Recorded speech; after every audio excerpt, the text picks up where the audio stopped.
우리가 지난주일에 말씀을 나눈 대로 우리가 이번 주에도 읽은 이 고린도 후서의 주제는 약함의 비밀입니다.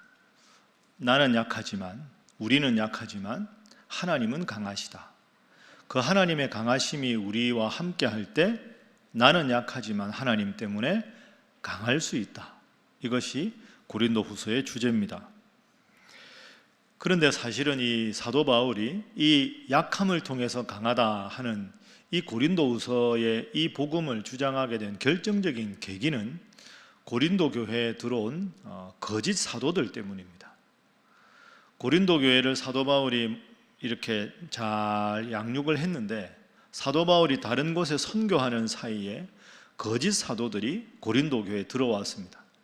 그리고는 이 거짓 사도들이 자신이 사도 바울보다 훨씬 더 위대하다. 그리고 사도 바울은 매우 문제가 많은 사도다. 그래서 사도 바울이 전한 복음은 잘못된 거짓 복음이다. 자꾸 이런 소문을 고린도 교회 성도들에게 흘리는 거죠. 그래서 고린도 교회가 상당히 많이 흔들리게 되었습니다. 자, 그러면 그 거짓 사도들이 사도 바울에 대해서 어떻게 비난을 했는가? 뭐라고 비난을 했길래 고린도 교회 성도들이 흔들렸는가? 두 가지를 예를 들어 볼 수 있습니다. 먼저 우리 10장 7절 말씀에 보면 사도 바울이 이렇게 말합니다. 너희는 외모만 보는도다. 저 너희는 거짓 사도들입니다. 거짓 사도들은 사도 바울이 외모가 사도로서 적합하지 않다 이렇게 비난을 한 겁니다. 사도 바울은 키가 아주 작았고 외모가 사람들 보기에 아주 호감형은 아니었거든요. 그러니까 하나님께서 선택한 위대한 사도라면 외모가 저렇게밖에 안 되겠느냐? 참 비겁하지요. 사람 외모로 공격하는 거 참 안 좋은 일입니다. 그러니까 외모로 공격을 하고 또 하나 공격은 10장 10절에 나오는데요. 10장 10절에 보면 이렇게 말합니다. 그들의 말이, 거짓 사도들의 말이, 그의 편지들, 사도 바울의 편지들은 무게가 있고 힘이 있지만 그가 몸으로 대할 때는 약하고 그 말도 시원하지 않다. 사도 바울은 몸이 약하다. 그리고 글은 잘 쓰는데 말이 약하다. 말주변이 없다. 여러분, 이걸로 사도 바울을 공격한 겁니다. 외모가 볼품이 없고 몸이 허약하고 말을 잘 못한다. 저런 사람이 무슨 하나님이 선택한 사도겠느냐. 바울이 이런 소문을 듣고 마음이 참 상했을 겁니다. 말도 안 되는 것으로 자기를 공격하는 거짓 사도들에 대해서도 마음이 불편했겠지만 더 심각한 건 그 거짓 사도들의 터무니없는 사도 바울에 대한 비난을 가지고 마음이 흔들려서 고린도 교회 성도들이 사도 바울을 등지게 되었다는 것에 대해서 더 큰 상처를 얻었을 겁니다. 이런 일을 다 듣고 바울이 분명하게 자기 입장을 밝힙니다. 자, 10장 14절 말씀에 그 내용이 나옵니다. 자, 우리 화면 보면서 함께 읽어봅니다. 시작. 우리가 너희에게 미치지 못할 자로서 스스로 지나쳐 나아간 것이 아니요 그리스도의 복음으로 너희에게까지 이른 것이라. 아멘. 사도 바울의 입장은 내가 고린도 교회 성도들 당신들에게 편지를 쓰는 이유는 예수 그리스도의 복음 때문이다. 예수님을 믿으면 구원 얻는다는 이 복음이 너무 중요하기 때문에 이 복음을 여러분들에게 알리려고 하는 것이 하나님께서 사도로 나에게 주신 사명이다. 나는 그 어떤 인간적인 마음이 아니라 예수 그리스도의 복음을 전하려고자 하는 일념으로 그대들에게 편지를 한 것이다. 이렇게 분명하게 자기 입장을 밝힙니다. 여러분, 우리도 살다 보면 이럴 때가 있죠. 말도 안 되는 것으로 나를 비난할 때 가만히 참자니 마음이 아주 불편하고 일일이 대꾸하자니 이게 맞는 일인가? 여러분, 우리가 사회생활하다 보면 꼭 이런 일이 있습니다. 이걸 참아야 하나, 내가 대응을 해야 하나? 제일 좋은 건 잘못된 일에 대해서 대응을 하되 기독교인답게 성숙하게 대응하는 게 맞지 않겠습니까? 자, 그러면 사도 바울은 거짓 사도들의 잘못된 비난에 대해서 또 비난에 흔들리는 고린도 교회 성도들에 대해서 하나님의 위대한 사도로서 어떻게 성숙하게 이 문제에 대처하고 있는가, 그 점을 한번 살펴보도록 하겠습니다. 바울이 어떻게 대응했는가? 먼저 바울이 우리에게 밝히는 중요한 첫 번째 원리는 사도 바울의 대응의 동기가 하나님의 열심이다 하는 겁니다. 여러분, 이게 참 중요하거든요. 한번 따라해 보시죠. 하나님의 열심. 하나님의 열심. 자, 오늘 본문 2절 말씀 한번 봅니다. 자, 2절 보면 사도 바울이 이렇게 말합니다. 내가 하나님의 열심으로 너희를 위하여 열심을 낸다. 내가 마음속에 고린도 교회 성도들 향해 가진 열심은 하나님의 열심이다. 내가 너희를 정결한 처녀로 한 남편을 사랑하는 것처럼 그렇게 주님을 사랑하게 하기 위해서 내가 하나님의 열심으로 너희들에게 다가갔다. 이렇게 말합니다. 여러분, 이 표현은 아무나 쓸 수 있는 표현이 아닙니다. 여러분, 아무리 열심히 일하신다고 해도 하나님의 열심, 이건 정말 사도 바울이니까 쓸 수 있는 말입니다. 그러면 사도 바울이 지금 대적자들이 거짓 사도들이라고 말씀드렸는데 사도 바울의 마음은 이런 겁니다. 너희 거짓 사도들아, 너희들이 왜 고린도 교회 성도들을 현혹시키느냐? 너희들의 동기는 이기적인 욕심이다. 사도 바울보다 내가 더 대단하고 내가 더 위대한 사도라고 보이기 위한 이기적인 욕심으로 너희들은 고린도 교회 성도들에게 다가갔다. 그런데 나는 아니다. 너희들은 이기적인 욕심으로 성도들을 현혹시키지만 나는 하나님의 열심으로 고린도 교회 성도들에게 다가갔다. 여러분, 그러니까 동기가 다른 겁니다. 우리가 신앙인으로 성숙한 대응을 할 때 제일 중요한 게 내 마음의 동기가 나의 자존심인가, 나의 이기적인 생각인가, 하나님께서 주신 마음인가를 살피는 게 중요하다는 거죠. 여기서 하나님의 열심이라고 할 때 열심이라는 단어는 원문을 그대로 번역하면 시기 또는 질투 이런 단어입니다. 그래서 이걸 영어 성경으로 본문을 보면 하나님의 열심을 하나님의 질투, 신적인 질투, 경건한 질투 이렇게 번역을 합니다. 자, 그 의미가 뭐냐? 여러분, 사실은 사랑이 없으면 질투가 없습니다. 그렇죠? 사랑하는 사람이니까 잘못된 일을 하면 질투가 생기는 겁니다. 사랑이 없으면 질투가 없습니다. 그러니까 사도 바울은 지금 고린도 교회 성도들이 복음 위에 바로 서기를 바라는 마음이 아주 강했습니다. 그런데 주님을 사랑하는 마음 대신에 우상에게 절을 하거나 잘못된 우상을 섬기거나 하는 일을 볼 수가 없는 겁니다. 왜? 고린도 교회 성도들을 사랑하니까. 다른 우상 섬겨서는 안 된다. 방탕한 일을 해서는 안 된다. 오직 주님만 바라봐야 한다. 주님만 바라보라고 하는 주님에 대한 그 뜨거운 사랑, 그 사랑으로 고린도 교회 성도들이 자신과 같은 주님에 대한 사랑을 품기를 바랬던 것이지요. 그러면서 이 거짓 사도들에게는 너희는 나처럼 하나님의 열심으로 고린도 교회 성도들을 대하고 있는가 하고 묻고 있는 겁니다. 여러분, 우리도 마찬가지입니다. 교회 일 하다 보면, 사회 일 하다 보면 마음이 상할 때가 있습니다. 계속 참아야 되는가? 내가 지금쯤이면 적극적으로 나서서 내 입장을 변호해야 되는가? 참는 게 하나님 뜻인가? 내가 나서는 게 하나님 뜻인가? 참 이게 분별하기가 어렵습니다. 그런데 사도 바울이 오늘 우리에게 분명히 전해주는 것은 내가 잘못된 상황에 대해서 대처하더라도 그 대처하는 마음의 동기가 하나님의 마음이어야 한다. 하나님의 열심이어야 한다. 그래야 그것이 성숙한 대처가 될 수가 있다 하는 거죠. 그런데 여러분, 우리가 살다 보면 안 그럴 때도 많지요. 내가 품은 마음이 하나님으로부터 나오지 않은 것이라면, 내 의견보다 더 성숙한 의견이 나오면 그 의견에 동의하고 내 의견을 내려놓을 줄 알아야 합니다. 그게 굴복이 아니라 참된 용기이기 때문입니다. 그런데 이 두 사이를 분별을 하지 못해서 하나님의 열심보다 내 생각을 관철시키려고 성급하게 주장하는 것은 잘못된 일입니다.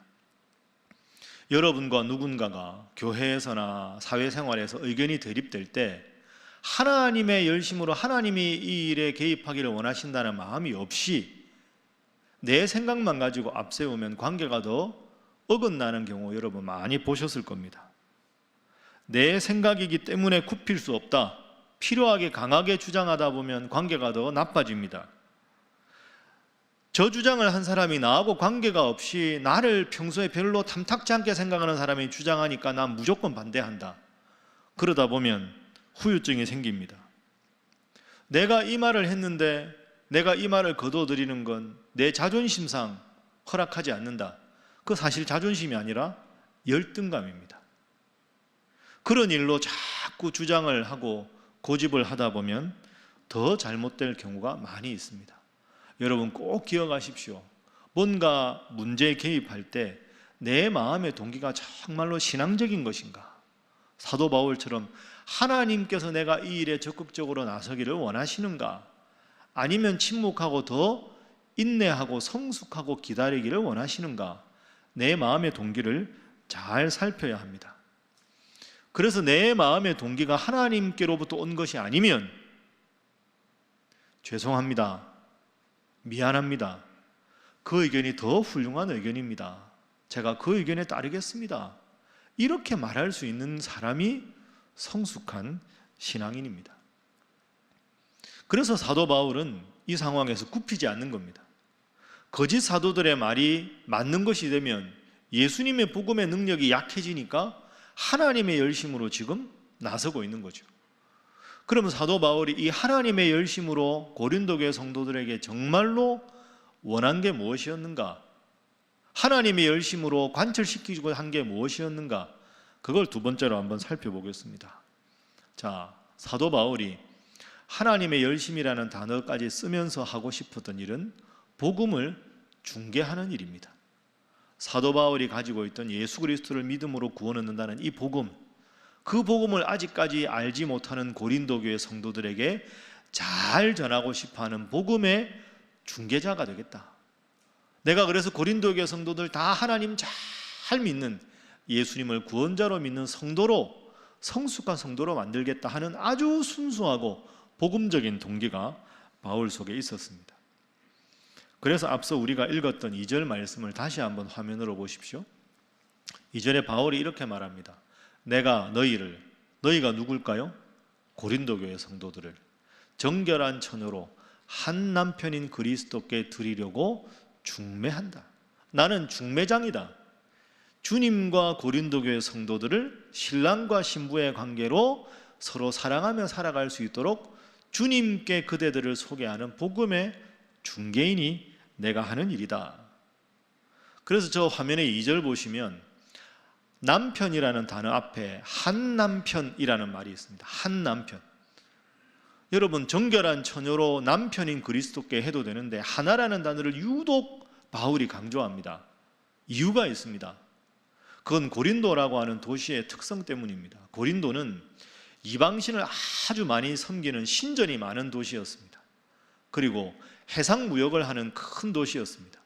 해상무역을 하다 보니까 몇 달 만에 선원들이 들어와서 여흥을 즐기기 위해서 수많은 술집과 그리고 성적인 타락하는 문화가 아주 온상인 곳이 고린도 교회, 고린도라는 지역입니다. 우상숭배 많이 하지, 성적으로 타락했지, 음란한 문화가 고린도 전역을 휩쓸고 있었습니다. 사도 바울이 보니까 이게 잘못된 겁니다. 하나님 앞에 하나님 섬긴다고 하면서도 우상을 섬기고, 하나님을 섬긴다고 하면서 온갖 성적인 문란함에 대해서 전혀 죄의식을 갖지 못하는 사람들이 고린도 교회 성도들입니다. 그 바울이 말하는 겁니다. 나는 그대들이 정결한 신부가 돼서 하나의 남편, 오직 예수님을 한 분의 남편으로 섬기고 평생 사랑하기를 바랍니다. 그런데 그 일이 힘듭니다. 왜? 고린도라는 도시가 타락했으니까. 이렇게 하기 위해서 내가 나의 열심이 아니라 하나님의 열심으로 최선을 다해서 여러분이 오직 주님을 한 남편만 정결한 아내가 사랑하듯이 그 사랑으로 여러분이 정말 주님만 섬기도록 최선을 다하겠습니다. 그래서 나는 하나님의 열심이 있습니다. 그대 거짓 사도들이여, 그대들은 하나님의 열심이 있는가? 이걸 물으면서 자신의 입장을 아주 열정적으로 소개하고 있습니다. 자, 사도 바울은 그래서 복음의 중개인입니다. 여러분 이걸 좀 더 넓게 한번 해석해 보십시오. 사도 바울만 믿지 않는 사람들, 성숙한 믿음이 없는 사람들을 주님께 인도하는 그런 복음의 중개인이겠습니까? 우리가 다 사실은 이 세상에서 해야 될 일이 이 일입니다. 아직 하나님을 믿지 않는 분들에게 하나님을 소개해서 하나님의 자녀가 되고 예수님을 구원자로 믿게 하는 복음의 중개인의 역할, 그게 바로 우리가 해야 할 일입니다. 그런데 쉽지가 않습니다. 이게 전도한다는 게 참 생각보다 쉽지가 않습니다. 한 권사님이 있었습니다. 이 권사님이 참 믿음이 좋은 분인데 평생 기도 제목이 남편 교회 나가서 예수님 믿게 해주세요. 이게 평생 기도 제목이었습니다. 20년을 결혼을 하고 기도를 했는데 하나님이 아직 그 기도를 안 들어주셨습니다. 그런데 이 권사님의 남편은 불신자이기도 하지만 아주 지독한 술고래였습니다. 일주일에 한 닷새는 술을 드시고 집에 들어오는 거예요. 어느 날 이 권사님이 밤에 이제 한늦게 계신데 또 남편이 술이 취해 들어왔는데 보니까 그날은 또 술 친구를 데리고 들어온 겁니다. 그러니까 이 차를 집에서 하자. 술이 이만큼 취해가지고. 부인 입장에서, 믿음 좋은 권사님 입장에서 얼마나 마음이 상하겠습니까? 그런데 어떡합니까? 친구도 있고. 여보, 나 술상 좀 봐줘. 이렇게 된 거죠. 참 용감한 남편입니다. 그러면 안 되는데. 친구랑 와 있으니까 화도 못 내고. 그런데 그날따라 이 권사님이 아주 술상을 기가 막히게 봐준 겁니다. 평상시보다 너무 놀랄 정도로 술상을 너무 잘 해주고는 술도 많이 준비하고, 여보 마음껏 드세요. 마음껏 드세요. 너무너무 친절하게. 당황한 사람이 누구냐 하면 술 친구였습니다. 아니, 남편이 친구를 술을 먹으라고 들어왔으면 보통 아내 같으면 화를 내는데, 아니 어떻게 당신 아내는 저렇게 상냥하게 술 친구를 맞이하냐고. 두 사람이 친구하고 술을 먹다가 그 권사님을 불렀습니다. 그리고는 이 궁금해하던 이 남편의 친구가 권사님께 묻습니다. 우리 집에 술 친구 데리고 가면 벼락이 떨어지는데, 아니 어떻게 내가 알기로 교회 권사님이신데 이렇게 술 친구를 극진하게 접대하시냐고. 그러니까 권사님이 그냥 빙그레 웃고만.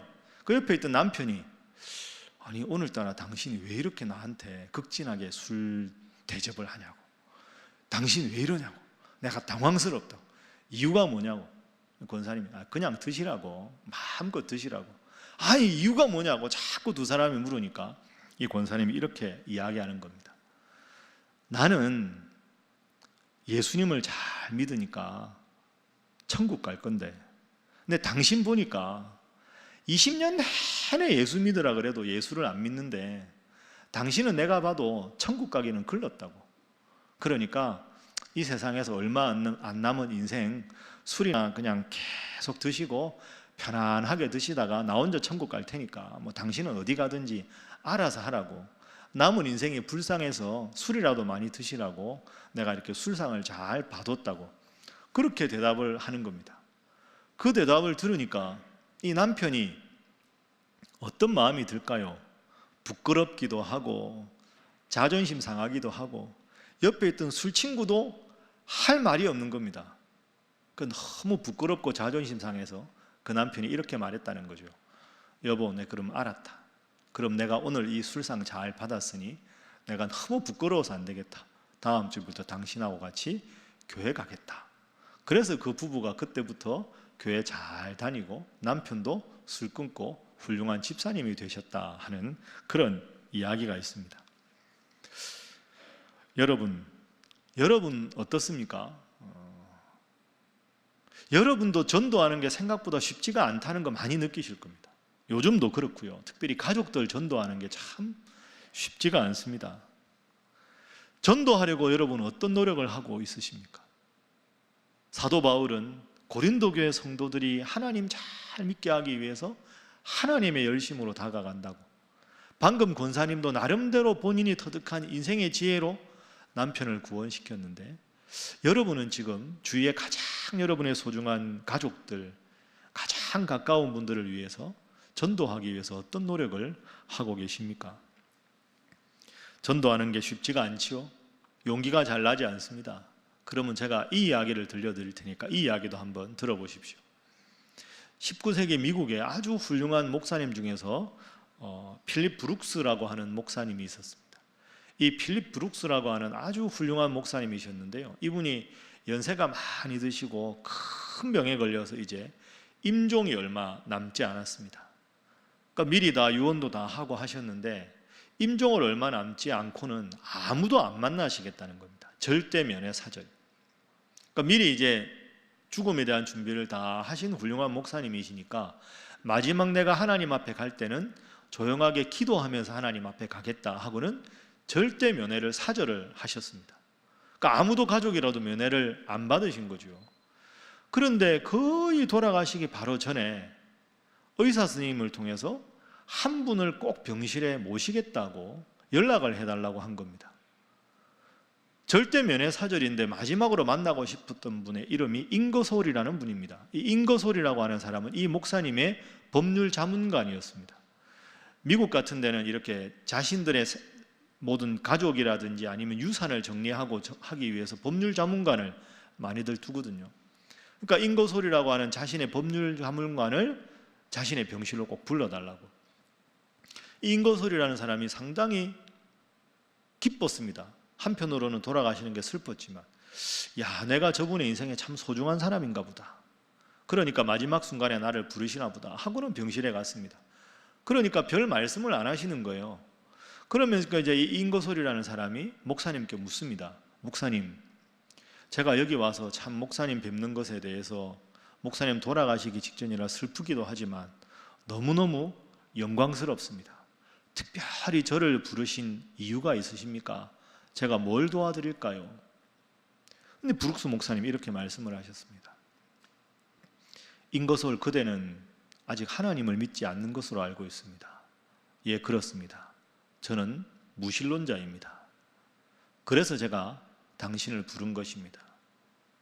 저는 제 사랑하는 모든 가족들에게 미리 유언을 다 했고, 제 사랑하는 가족들은 이제 제가 죽고 나면 다음에 그분들이 하나님의 정하신 차례에 따라서 다 천국에서 다시 재회의 기쁨을 누릴 텐데, 제가 보니 잉거솔, 그대는 내가 그대를 다시 꼭 보고 싶은데 천국에서 그대를 볼 수가 없을 것 같소.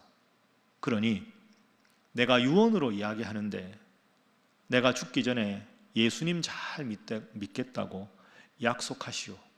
우리 천국에서 함께 만납시다 하고는 그 힘없는 손으로 잉거솔 박사님의 손을 꼭 붙잡았습니다. 유언과도 같은 전도를 인생의 마지막에 하신 거죠. 그 잉거솔이라는 법률 자문관이 그 손을 잡았는데 어떻게 외면하겠습니까? 예, 목사님 알겠습니다. 저도 예수님 믿고 우리 목사님을 천국에서 뵙겠습니다. 여러분, 이게 멋지지 않습니까? 이것도 참 훌륭한 전도라고 생각합니다. 제가 여러분 이런 질문 드려서 좀 죄송한데, 여러분은 여러분의 임종을 어떻게 준비하고 계십니까? 아직 이것에 대해서 진지하게 생각해 보지 않으신 분이 많으실 겁니다. 저는 그렇게 생각합니다. 저는 제 임종을 미리 계획하고 있습니다. 제가 목사로 살기 때문에 앞으로 하나님 저를 언제 부르실지 모르지만 제 주위에는 대부분이 다 하나님을 믿는 사람들 아니겠습니까? 그러면 저도 이 브룩스 목사님처럼 꼭 하고 싶습니다. 그리고 마지막에 가족들 다 불러서, 제가 아는 분들 다 불러서 이렇게 말하고 싶습니다. 여러분, 제가 잠시 후에 좀 있으면 천국 갈 것 같습니다. 아직 기운이 있을 때 여러분 말씀드립니다. 여러분, 제가 죽고 나면 그리울 것 같습니까? 그럼 다 그립다고 하지 않겠습니까? 임종 앞두고. 예, 그리울 겁니다. 그러면 다 천국에서 만납시다. 그럼 다 고개 숙이겠죠. 끄덕이겠죠. 그때가 중요합니다. 가만히 계시지 마시고 병실에 있는 한 분 한 분 확인하십시오. 천국에서 만납시다. 예수 잘 믿으세요.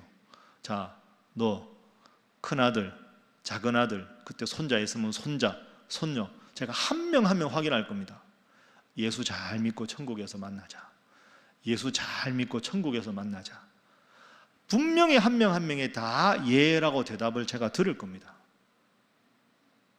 그때 예수님 안 믿어도 내 인생에 며칠 남지 않은 그 마지막 그리움의 순간에 마지막으로 예수님 잘 믿고 천국에서 보자고 천국의 소망을 전할 수 있는 게, 그게 예수 믿는 사람이 이 세상에서 마지막으로 해야 할 전도의 사명 아니겠습니까? 사랑하는 분이 천국에 가는데 유언처럼 마지막으로 전도를 할 수 있다면 그게 우리가 살아있는 사람들을 할 수 있는 가장 위대한 축복 아니겠습니까? 그리고 그렇게 눈을 감으면 주님께서 우리 모습 보면서 얼마나 기뻐하시겠습니까? 예수 믿고 꼭 천국에서 다시 만납시다. 여러분, 그게 우리 인생의 마지막 유언이 되어야 된다고 생각합니다. 재산 정리가 중요한 게 아니고요, 다른 게 그건 미리 다 해놓으시고 맨 마지막 순간에는 정말로 예수 믿고 천국에서 만나셔야 할 분들, 그분들 불러서 아직 힘이 있을 때 손 꼭 붙잡아 가면서 예수 믿고 천국에서 꼭 만납시다. 그게 그분의 인생을 정말로 하나님 앞에서 할 수 있는 최고의, 여러분이 줄 수 있는 선물이 아니겠습니까? 그게 오늘 본문에서 말하는 사도 바울의 하나님의 열심입니다. 자, 그런 의미에서 우리 옆에 분들과 인사 한번 하겠습니다. 우리는 복음의 중개인입니다. 한 번 더 할까요? 복음 전하는 일에 최선을 다하시기 바랍니다. 목소리가 작아서 안 되겠습니다. 한 번 더 하겠습니다. 말씀만 하지 마시기 바랍니다. 그렇게 하십시오. 제가 어렵게 일러드린 거 아니지 않습니까?